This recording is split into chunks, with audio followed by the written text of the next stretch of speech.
صبر کی اتنی اہمیت کیوں ہے؟ صبر کہتے کس چیز کو ہے؟ ہمارے ہاں کہتے ہیں صبر برداشت کرنے کو.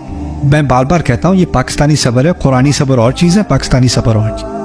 قرآن والا صبر کیا ہے کہ جو آپ صحیح کام کر رہے ہو وہ آسان ہو، مشکل ہو، کوئی سپورٹ کرے، کوئی نہ پر کرے، کوئی اکیلا ہو، کوئی سب کے ساتھ ہو، جو میں نے کرنا ہے وہ میں نے کرنا ہے، میں نے ہٹنا نہیں ہے، میں نے پیچھے نہیں ہٹنا، میں نے آہستہ قدم لینا ہے لیکن قدم میں نے ضرور لینا ہے، میں نے بڑھتے چلے جانا ہے. اسے کہتے ہیں صبر. صبر کی اگر تصویر اپنے ذہن میں ایک کھینچنی ہے نا کہ آندھی چل رہی ہے، ریت آپ کی طرف منہ میں آ رہی ہے اور آپ قدم چلتے چلے جا رہے ہو، چلتے، یہ صابر ہے. مردوں اور عورتوں میں صبر کی کمی مختلف طریقوں سے آتی ہے.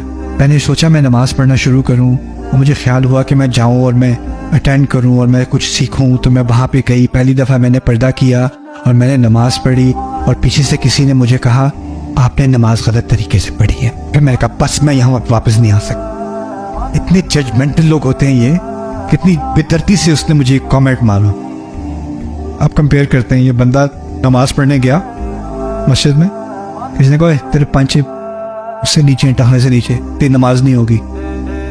وہ ایسے تیری نماز قبول نہیں ہوئی. کہتے ہیں ٹھیک ہے. To different reaction. ان کا صبر کا امتحان اور طرح سے ہوتا ہے، آپ کے صبر کا امتحان اور طرح سے ہوتا ہے. آپ کو کوئی بات کہتے ہیں، وہ بات خنجر کی طرح ایک دفعہ نہیں لگتی، وہ نکال کے آپ پھر دوبارہ لگاتے ہو، پھر نکال کے پھر دوبارہ لگاتے ہو. کتنی دفعہ کہا تھا؟ ایک دفعہ. جس کو 1000 دفعہ کہہ دو اس کو ایک دفعہ کا یاد نہیں رہتا.